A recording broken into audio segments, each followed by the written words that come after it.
Biology class. कुछ topics ऐसे होंगे जो बाहर से यूट्यूब से दूंगा, कुछ मैं खुद बनाऊंगा। और आज से आप शुरू करते हैं हमारा क्लास। और ये जो बुक्स हैं वो आप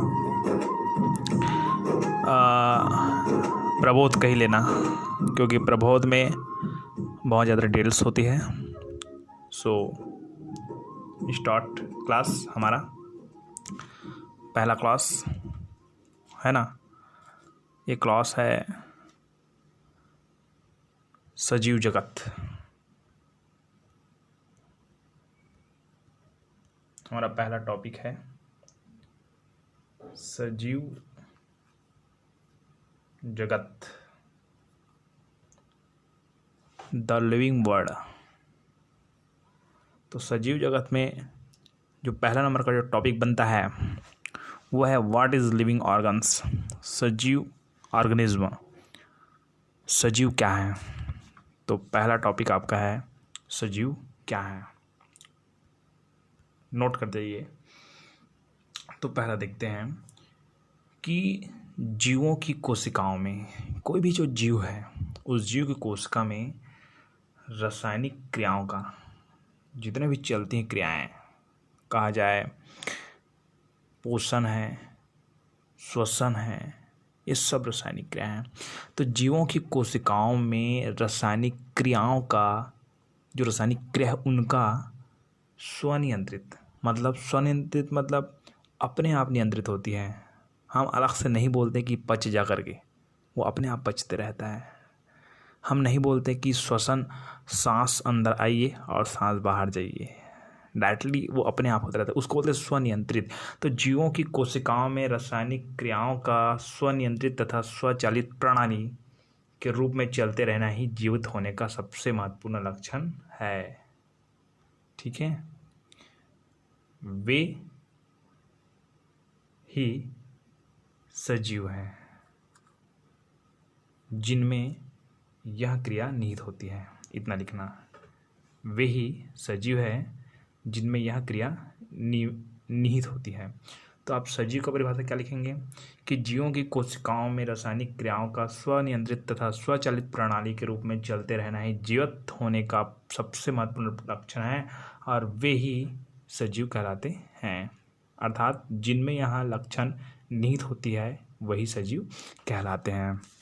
ये सजीव का हो गया टॉपिक फर्स्ट।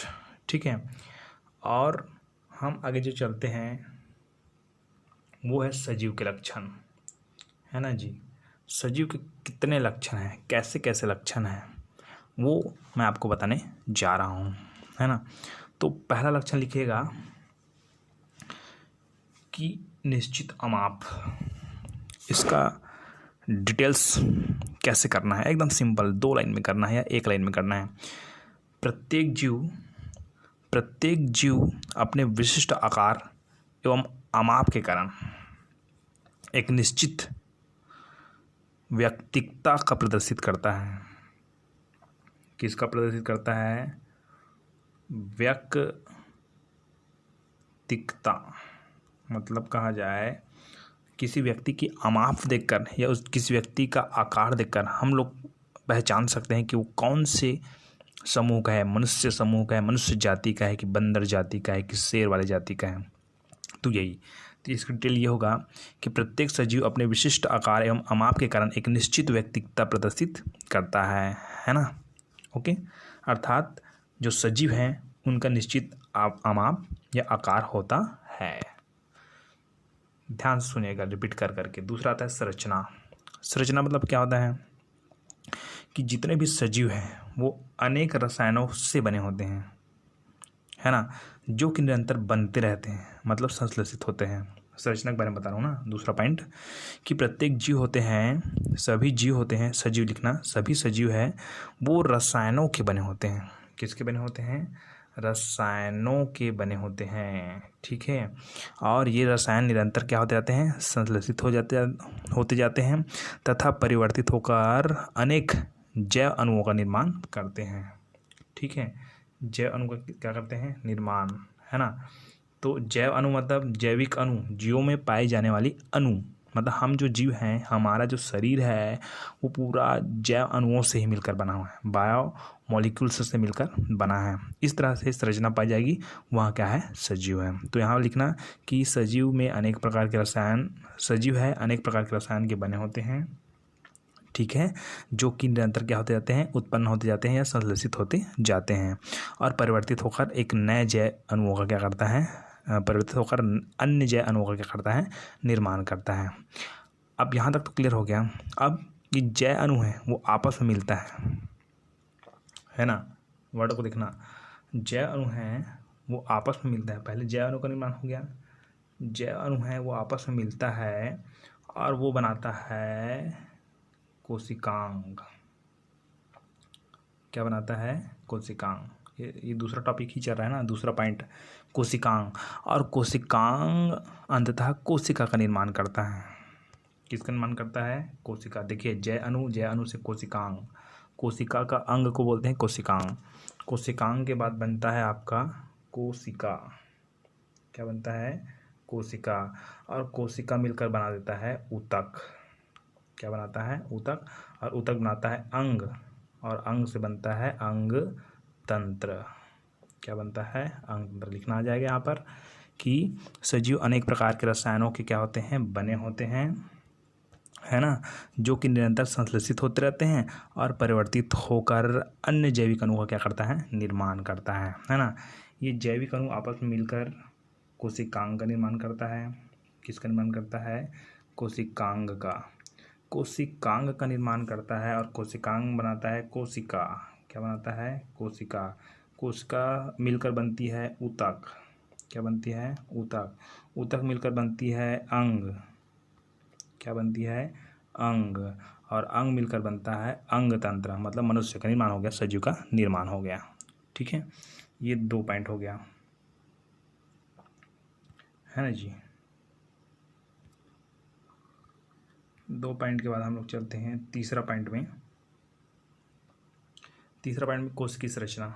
इसको मैं एक एक लाइन में बताऊंगा, ज़्यादा नहीं, है ना। कोश की संरचना क्या है कि सभी जीव है उनमें कोश की संरचना पाई जाती है, अर्थात कोशिका उनके शरीर की संरचनात्मक एवं क्रियात्मक इकाई होती है।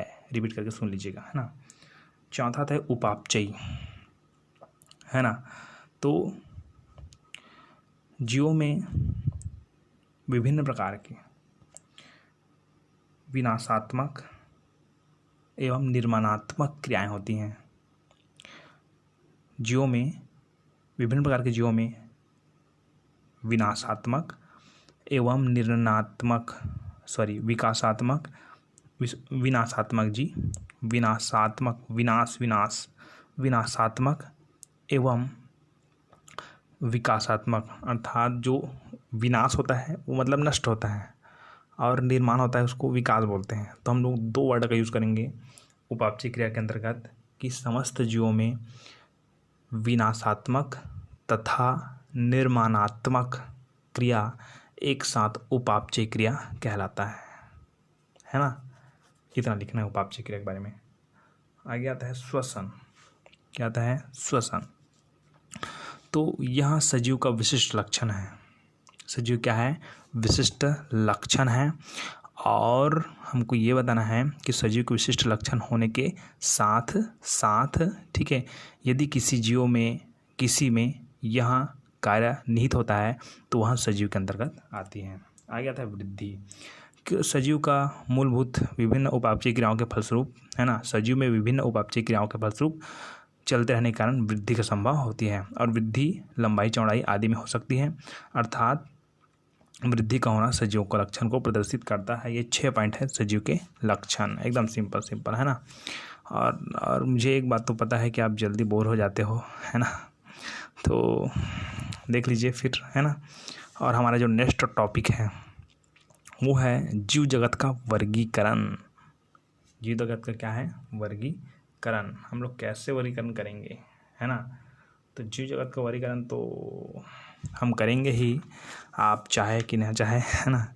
तो इसके पहले एक चीज़ और बताता हूँ आपको कि ये जो वर्गीकरण है इसके लिए हमारे पास तीन पॉइंट है हमारे पास, है ना। ये तीनों पॉइंट आपको जानना जरूरी है। पहला है वर्गीकी, क्या नाम इसका है, वर्गीकी, वर्गीकरण पद्धति एवं वर्गीकरण, बस ठीक है।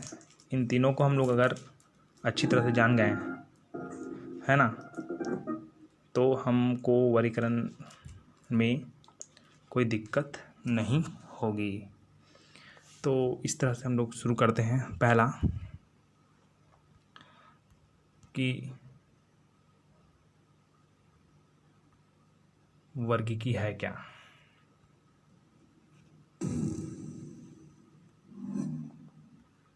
वर्गीकी है क्या,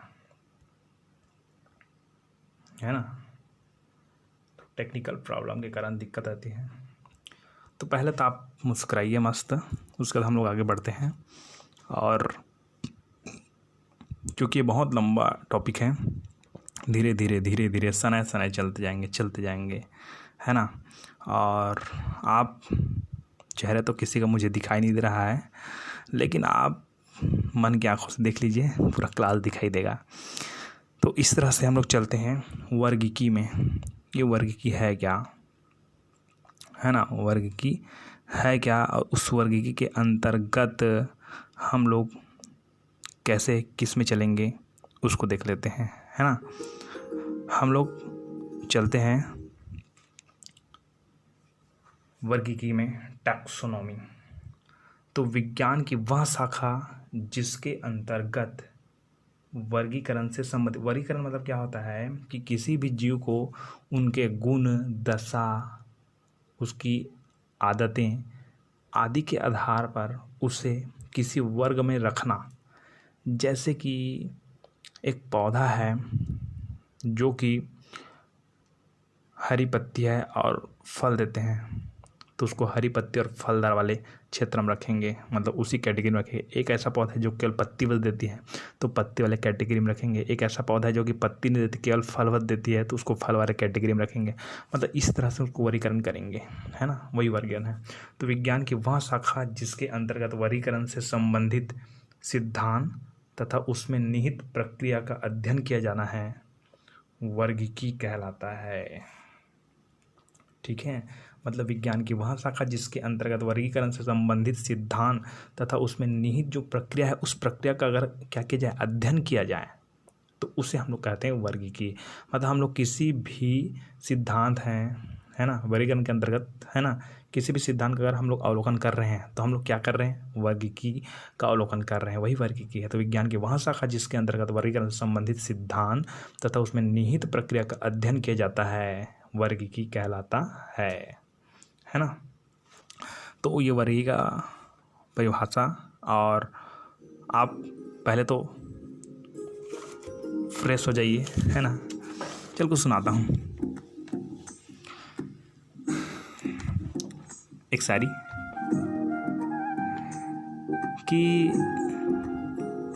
कभी याद आए तो याद कर लेना, अगर खुशियाँ ख़त्म हो जाए तो बात कर लेना। मैं तो हर वक्त एक खुला किताब हूँ, पढ़ना है तो पढ़ना, वरना जला के खाक कर देना। चलो फिर चलते हैं ना, है ना। हमारा अगला टॉपिक है, वो हमारा जो अगला टॉपिक है वो है वर्गीकरण पद्धति। पहला पॉइंट ये हो गया वर्गीकरण, है ना। अब दूसरा जो टॉपिक बनता है वो है वर्गीकरण पद्धति। सब सिंपल है कि इसके अंतर्गत जीवों के बीच पाए जाने वाले विविधता मतलब अंतर, है ना। तो इसके अंतर्गत जीवों के बीच पाए जाने वाले विविधता तथा उसमें संबंधित तुलनात्मक एवं उद्विकासी संबंधों के विषय में अध्ययन किया जाता है। इतना तक लिखना है वर्गीकरण पद्धति में। मतलब क्या बोला है कि इसके अंतर्गत जीवों में पाई जाने वाली विविधता मतलब होता है अंतर, इस विविधता तथा उससे संबंधित तुलनात्मक मतलब तुलना किया जाता है दो पौधे में, जैसे कि एक पौधा नीला है तो एक पौधा हरा है तो एक पौधा थोड़ा सा लाल है। इसे तुलनात्मक अध्ययन किया जाता है वर्गीकरण करने से पहले। तो क्या करेंगे, हरा वाले को हरा तरफ रखेंगे, लाल वाले को लाल तरफ रखेंगे, ठीक है। तो इसके अंतर्गत जीवों के बीच पाई जाने वाली विविधता तथा उससे संबंधित तुलनात्मक एवं उद्विकासी संबंधों के विषय में अध्ययन किया जाता है ना जी। उसको कहते हैं वर्गीकरण, ठीक। अब थर्ड नंबर का आता है, वो सेकंड नंबर का था वर्गीकरण पद्धति। अब आता है वर्गीकरण, है ना। वर्गीकरण मतलब सबसे पहले वर्गीकरण का मतलब ही मैंने यही बताया था कि यह एक विशिष्ट वैज्ञानिक पद्धति है जिसमें विभिन्न जीवों को उसके सुलभ प्रेक्षणीय लक्षणों की समानता एवं असमानता को आधार पर श्रेणीबद्ध किया जाता है। मतलब इसका अर्थ ये है कि किसी भी जो जीव है उस जीव को उसके सुलभ मतलब एकदम हमको जो सक्षम लगता है, मतलब कहा जाए हमको आरामदायक है, मतलब कहा जाए एकदम सिंपल से हम पहचान लेंगे उसको, ठीक है। मतलब कि किसी कैटेगरी में अगर रख देते हैं, तो उनको पहचान लेते हैं। तो वर्गीकरण तो यहाँ वह विशिष्ट वैज्ञानिक पद्धति है जिसमें विभिन्न जीवों को उसके सुलभ प्रेक्षणीय लक्षणों की समानता एवं असमानता के आधार पर श्रेणीबद्ध किया जाता है, कि श्रेणी में रखा जाता है। प्रेक्षण मतलब एक सारणी होता है, प्रेक्षण सारणी। तो सुलभ प्रेक्षणीय लक्षणों की समानता एवं असमानता के आधार पर श्रेणीबद्ध किया जाता है, उसको बोलते हैं वर्गीकरण, है ना। तो वर्गीकरण के जस्ट बाद एक टॉपिक और आती है ना। वो टॉपिक का नाम है नामकरण। क्या है नामकरण? क्या है भाई नामकरण? जैसे कि आप लोग का जन्म हुआ होगा तो शुरू में सबसे पहले आपका नामकरण किया गया होगा, है ना। इसी तरह से हम लोग प्रत्येक जो जीव है, प्रत्येक जो वनस्पति है, सबका नामकरण करते हैं। तो ये नामकरण है क्या, उसको समझना है। तो आपका नेक्स्ट टॉपिक का नाम है नामकरण, नोमेनक्लेचर, ठीक है। तो वर्गीकी में किसी पौधे या जंतु की पहचान के पश्चात उसे अंतर्राष्ट्रीय स्तर पर मान्य प्रणाली के नियमों के अनुसार, मतलब अंतर्राष्ट्रीय स्तर पर ना कोई प्रणाली होती है, जैसे द्विनामकरण पद्धति एक पद्धति है ना। उस पद्धति के आधार पर जीवों का नाम रखा जाता है। उसी तरह अंतर्राष्ट्रीय स्तर पर मान्य प्रणाली के नियम के अनुसार नाम देने की प्रक्रिया नामकरण कहलाती है। जैसे कि अब हमको मान लो जाए एक मछली मिल गया है, तो मछली को हम लोग क्या करेंगे कि उसको देखेंगे कि उसके लक्षण कौन से जगत से मिलता है, कौन से संघ से मिलता है, उसको वर्गीकरण करेंगे, है ना। हमारे कोई पौधा मिला है तो उस पौधे को हम लोग देखेंगे कि उसमें किस तरह लक्षण है, कौन सी जगत में आ सकता है। अगर उसमें क्लोरोफिल पाया जाता है तो हम लोग उसको ले जाएंगे कौन सी जगत में, प्लांटी जगत में। इस तरह से किसी भी वर्गीकी में किसी पौधे या जंतु की पहचान के पश्चात उसे अंतर्राष्ट्रीय स्तर पर मान्य प्रणाली के नियमों के अनुसार, जो अंतर्राष्ट्रीय स्तर पूरे विश्व स्तर पर जो कोई नियम है, उस नियम का अगर वो पालन करता है जो पौधा है, कि जैसे कि किसी पौधे के लिए लिखा गया है कि अगर पौधे में लाल कलर की पत्ती होती है तो उसको किसी भी प्लांटी जगत में नहीं रखा जाएगा, तो उसको नहीं रखेंगे, ठीक है। वो अंतर्राष्ट्रीय स्तर पर मान्य प्रणाली बोल रहा है कि उसको नहीं रखना है तो नहीं रखेंगे, ठीक है। मतलब उसी अंतर्राष्ट्रीय स्तर पर जो मान्य प्रणाली है उसका जो नियम है उस नियम का पालन करना चाहिए, उसी को हम लोग उसी क्षेत्र में रखेंगे, वर्गीकी में रखेंगे या वर्गीकरण में रखेंगे। तो वर्गीकी में किसी पौधे जंतु की पहचान के पश्चात उससे अंतर्राष्ट्रीय स्तर पर मान्य प्रणाली के नियमों के अनुसार नाम देने की प्रक्रिया ही क्या कहलाती है, नामकरण कहलाती है ना। तो वैज्ञानिक नामकरण देखते हैं हम लोग। तो बहुत सारे वैज्ञानिक नामकरण हैं। पहला है बहुपद नामकरण पद्धति। बहुपद नामकरण पद्धति तो नामकरण की वह प्रथम वैज्ञानिक पद्धति थी। इस पद्धति में एक जीव को वर्णनात्मक शब्दों के रूप में दर्शाया जाता था। मतलब किसी भी का नाम लेना था ना, उसको पूरा खतरनाक, जैसे कि APJ अब्दुल कलाम, तो उसको हम लोग क्या बोलते थे, APJ अब्दुल कलाम। लेकिन उसको वर्णनात्मक रूप से लिखेंगे क्या बोलेंगे, अबुल पाकी जनरल हमीद, ठीक है, अब्दुल कलाम आज़ाद, ऐसे बोलेंगे, है ना। तो इसी तरह से कि नामकरण की यह प्रथम वैज्ञानिक पद्धति है। इस पद्धति में एक जीव को वर्णनात्मक शब्दों में के रूप में दर्शाया जाता था। ये नाम प्रायः जीवों के सभी मुख्य गुणों को अभिव्यक्त करते हैं। मतलब जो नाम हम लोग लेते हैं वो उस व्यक्ति के या उस पौधे के सभी गुण को क्या करेगा, व्यक्त करेगा। उदाहरण के लिए देखिए, है ना, उदाहरण के लिए एक हमारे पास है कैरियोफिल्लम। उदाहरण के लिए हमारे पास एक पादप है जिसका नाम है कैरियोफिल्लम। तो हम लोग कैरियोफिल्लम को अगर बहुपद पद्धति, कौन सा पद्धति, बहुपद नामकरण पद्धति के आधार पर आपको उसको अगर पुकारना है, किसको पुकारना है, कैरियोफिल्लम, तो क्या पुकारेंगे, देखो, कैरियोफिल्लम सैक्साटिलिस फोलिस ग्रेमनीअस अम्बलेटिस। आप टेंशन मत लीजिए, इसको याद मत करिए आप कोई बड़ी बात नहीं है, ठीक है। क्या लिखा है कि कैरियोफिल्लम सैक्साटिलिस फोलिस ग्रेमनीअस अम्बलेटिस। क्या लिखा है, अम्बलेटिस। कैरियोफिल्लम सैक्साटिलिस फोलिस ग्रेमनीअस अम्बलेटिस। इतना बोलना है, किसको बोलना है, कैरियोफिल्लम को। किसको बोलना है, कैरियोफिल्लम को। इसका अर्थ ये होता है, ठीक है, इसका अर्थ यह होता है कि कैरियोफिल्लम जिसकी पत्ती घास जैसी होती है और पुष्प समसिक पुष्पक्रम में व्यवस्थित होता है। इस प्रकार के लंबे नाम को याद रखना बहुत ही कठिन था। मतलब इसका अर्थ क्या होता है कि जिनकी पत्तियां घास जैसी होती है और पुष्प समसिक पुष्पक्रम में उपस्थित होता है। यह समसिक बोल रहा हूँ, वो क्या है, पुष्पक्रम है, पुष्पक्रम। आगे हम लोग पुष्पक्रम के बारे में पढ़ेंगे, है ना। तो ये कैरियोफिल्लम सैक्साटिलिस फोलिस, ये जो भी लिखा हुआ है ना, इसका मतलब ये है कि जिसकी पत्तियां घास जैसी होती है और पुष्प समसिक। तो आप लोग क्या लिखेंगे, बहुपद नामकरण पद्धति लिखेंगे, उसका परिभाषा देंगे। उदाहरण के लिए केवल कितना लिखेंगे, कैरियोफिल्लम का नाम, पादप का नाम कैरियोफिल्लम सैक्साटिलिस फोलिस ग्रेमनीअस अम्बलेटिस था। ये हो गया बहुपद नामकरण पद्धति। आगे हम लोग पढ़ेंगे द्विनामकरण पद्धति।